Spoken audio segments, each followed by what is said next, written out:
और आज का जो विषय है वो आप सबके पक्ष में मैं रखूँगा कि जिस तरीके से हमारे प्रधानमंत्री जी ने हाल ही में एक हिस्टोरिकल फ़ैसला जो एक नेक्स्ट जनरेशन जीएसटी रिफॉर्म को पाए तकमील तक लाया, और आपने देखा कि जो हमारी ज़रूरियात ज़िंदगी की जो चीज़ें हैं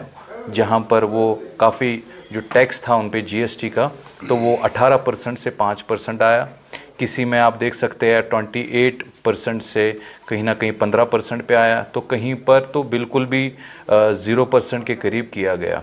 तो जिस तरीके से हमारे प्रधानमंत्री जी पिछले इन 10-12 सालों में आप देख रहे हैं कि देश की जो एक ग्लोबल लेवल की जो इमेज बनी, और हमारे जो प्रधानमंत्री नरेंद्र मोदी जी आज विश्व के कहीं ना कहीं लीडरों में हमारे आज शुमार होते हैं, तो उसी के नेतृत्व में आपने देखा कि एक बहुत बड़ा एक जो जीएसटी नया दिया गया, ख़ास करके उसमें आप देखेंगे टूथपेस्ट से लेकर हमारे साबुन से लेकर शैम्पू तक, मतलब उन सब में भी कहीं ना कहीं जो जीएसटी है वो स्लैब बिल्कुल ख़त्म किया गया। इसका मकसद था कि जिस तरीके से हमारे जो आम जो हैंड टू माउथ वाले जो तबके हैं उनके लिए कहीं ना कहीं सबसे बड़ी राहत एक सौगात दी गई, क्योंकि आने वाले वक्त में काफ़ी सारे अब फेस्टिवल्स हैं। अगर हम पूरे देश की बात करें तो दिवाली भी अब सामने आ रही है, और भी हमारे जो ऐसे फेस्टिवल्स आएंगे। मुझे लगता है कि एक गरीब तबका जिसको सबसे ज़्यादा जो दुकान के पास जाके उनका ये रहता था कि कोई चीज़ अगर ख़रीदे,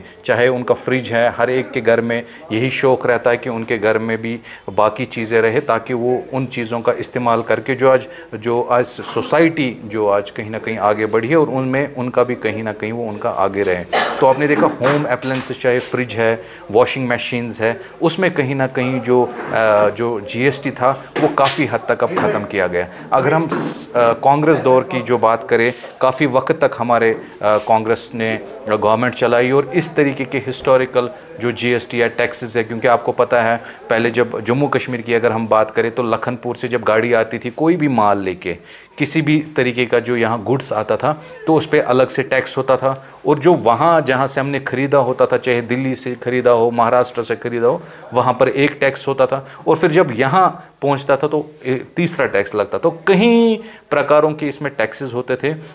और आज अगर आप दिल्ली में कोई चीज़ खरीदते हैं, महाराष्ट्र में कोई चीज़ खरीदते हैं, या किसी भी देश में आप कोई भी चीज़ खरीदेंगे, आज आपको खाली एक ही टैक्स पे करना पड़ेगा। और उस टैक्स को लेकर जिस तरीके से आपने देखी जो इन 10-12 सालों में अर्थव्यवस्था यानी इकोनॉमी, क्योंकि एक देश सबसे जो उसकी इम्पोर्टेंस या एक पहचान होती है वो उसकी इकोनॉमी पे डिपेंड होती है। जब इकोनॉमी कहीं ना कहीं आज हमारे वर्ल्ड लेवल पे आज हम तीसरे नंबर पे आज हमारा भारत ये आया है, तो कहीं ना कहीं उन चीज़ों को मद्देनज़र रखते हुए आपने देखा कि खास करके आम गरीब लोगों का इसमें फ़ायदा देखा गया, और 3 वो जो स्लैब्स है वो ख़त्म करके आज जो जीएसटी है, नया जीएसटी हम देखेंगे, क्योंकि जिस बांडीपोरा में खड़ा हूँ यहाँ पर भी काफ़ी सारे जो एग्रीकल्चर या खेती बाड़ी है, और एक किसान के लिए सबसे बड़ी चीज़ कि जब तक वो किसान अपने उस जिस ज़मीन में वो चाहे खेती करे, चाहे बाग लगाए, तो उसके लिए उसको सक्षम होना पड़ता है। जैसे हमारे देश के जो इंडियन आर्मी है, जब वो बॉर्डर पे कोई लड़ाई लड़ती है तो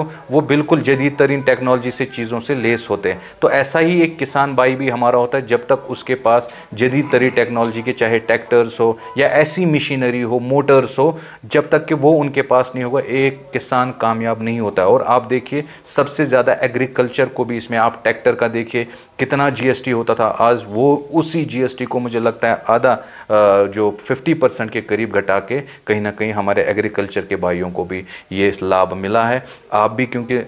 इसी बांडीपोरा के रहने वाले हैं, हम देखिए टूथपेस्ट एक छोटी सी चीज़ है, हर किसी के घर में इस्तेमाल होता है, कहीं ना कहीं जिसका 15% से 5% टैक्स, तो कहीं ना कहीं एक बहुत बड़ी उपलब्धि है। ये समक्ष हम, क्योंकि हमारी पार्टी का जो दायित्व दिया गया है कि जिस तरीके से जीएसटी को आम गरीबों के लिए, लोगों के लिए, फ़ायदे के लिए रखा है, तो हम इसको जन जन पहुँचाएँ। उसी प्रोग्राम के साथ आज हमने इस बांडीपोरा में आप सब के साथ बैठ के एक प्रेस कॉन्फ्रेंस की।